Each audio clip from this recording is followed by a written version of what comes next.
Alright, what's up guys? My name is Zach, and today I am driving a 1998 Plymouth Breeze. Up front is a 2.0 liter inline 4, and down below is a 4-speed automatic transmission. Now, I am super excited to be driving this Plymouth Breeze for many reasons. First of all, Plymouth is now no longer an automotive brand here in the States.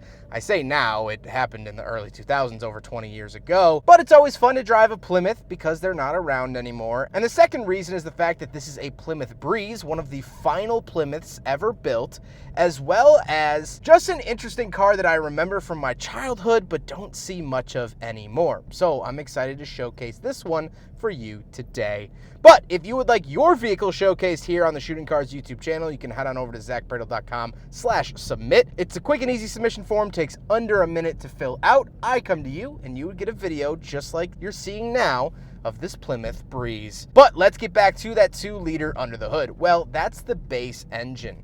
This particular car was originally a fleet vehicle, sold to either a rental car company or something of that sort, so it's a pretty stripped down version of the Plymouth Breeze. So there was also a 2.4 liter engine offered, but this one only makes 132 horsepower and is basically a Dodge Neon engine. Like I said, paired to it is that 4-speed automatic. Nothing to write home about. They're fine. It does the job. I'm not complaining. Last but not least about the Plymouth Breeze's drivetrain is the fact that it is front-wheel drive, and there was never a rear or all-wheel drive option. So how does it feel to actually drive the Plymouth Breeze? It's fine. It is very gutted, very economy. That 2-liter, I'm happy it's here, but it's not doing a whole lot. 132 horsepower is quite the bit underpowered for this automobile. That being said, the visibility is actually pretty good. It does have pretty thin A-pillars. Seating position is fine. It is semi-floaty.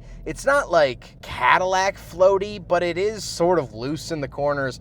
I wouldn't want to take this to an autocross event, although I'm sure plenty of people have in the past. So with that stuff out of the way, let's talk about the interior. Well, in front of me, I have 4 circular gauges. Off to the left is my tachometer, in the center is the speedometer, and off to the right is my fuel and coolant temperature. That's it. That's all I get. On the steering wheel, on the left and right, I do have my cruise control options, and I get the Plymouth badge in the center with the boat, which I love. I think that's very unique, and it's just cool to be seeing that here in 2023. Off to the left, I do have a climate control vent. Really reminds me of the same year Ford Taurus. And then moving out of the door, we do have manual mirrors, manual locks, and manual windows. Again, really speaking to the fact that this was a fleet vehicle. Moving into the center, we have 2 climate control vents and the radio. This is the factory radio. It does have a Dolby noise reduction auto metal cassette player, which is kind of funny. A little bit before the CD era, although the upper trims would most likely have gotten the CD player. I know my Dodge Ram of the same year had a CD player, so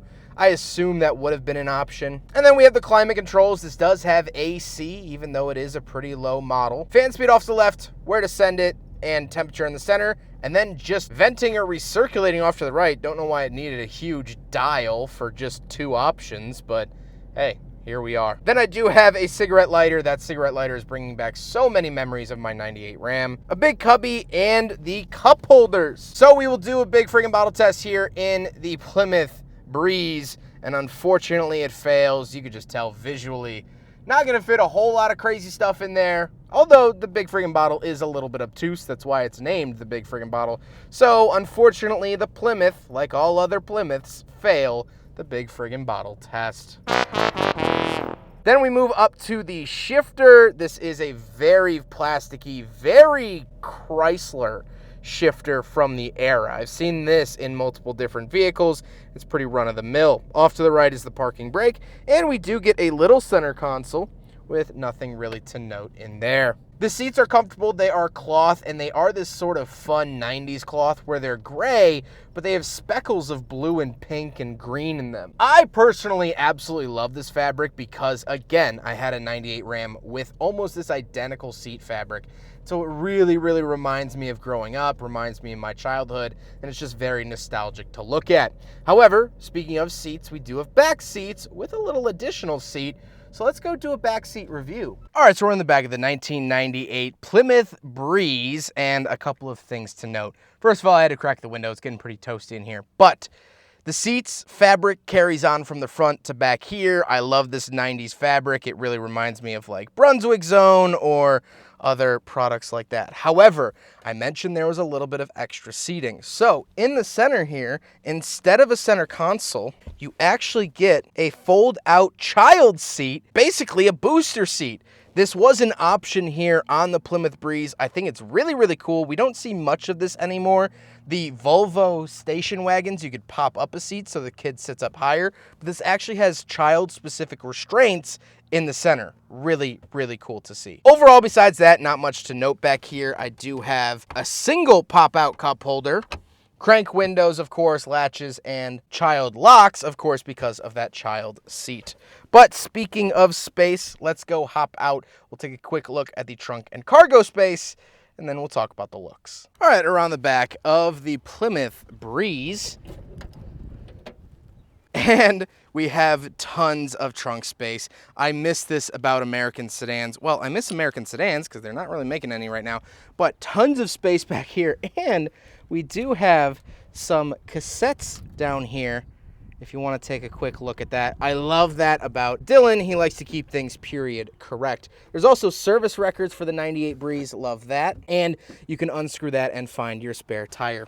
Overall, love the back area of the Breeze. Big, big win for a lot of trunk space. Now we got to talk about the looks, and this I think is one of the downsides of the Plymouth Breeze. I don't think it's an outwardly handsome automobile. It is pretty rounded, looks like a lot of late 90s, early 2000s Chrysler products. And so this does fall into that macaroni styling category. Macaroni styling is a term I coined where a car isn't pretty, but because I grew up around it, I have that sort of warm nostalgia, much like how I grew up eating mac and cheese. So it gives me that warm, fuzzy feeling inside whenever I see one, although it's not technically pretty and mac and cheese is technically not good for you. So that's why I call it that, so it falls into that category. But now, with all of that being said, a quick walkthrough of the Plymouth Breeze, let's get on to my final thoughts. What do I think being behind the wheel of the Plymouth Breeze? Let me say Plymouth Breeze a couple more times.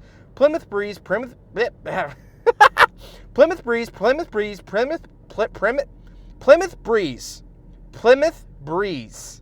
Plymouth Breeze. Well, I think it's cool to be driving this car. I love cars from this era. Although my family didn't directly own one of these, we actually rented one of these on a family vacation when I was really young up in Maine, going to Bahaba and Acadia National Park. So I do have some fond memories of vehicles like this. I think the one we rented was tan, but I digress. The biggest thing I wanted to talk about was Plymouth itself. This is the newest Plymouth that I've ever driven. So Plymouth was founded in the 1920s and became Chrysler's entry-level vehicle. Plymouth is actually responsible for saving Chrysler throughout the Great Depression because they offered affordable automobiles and it kept the lights on for Chrysler's other brands. They needed a volume seller and Plymouth was their guy. Contrary to popular belief, Plymouth actually isn't named after Plymouth Rock, although they do incorporate the Mayflower in their logo, and it is very American. The Plymouth name actually comes from Plymouth binder twine, which was a sort of twine that was used by farmers at the time, which was from Plymouth, Massachusetts. They named it that because it was something that farmers were familiar with, and farmers don't buy Cadillacs.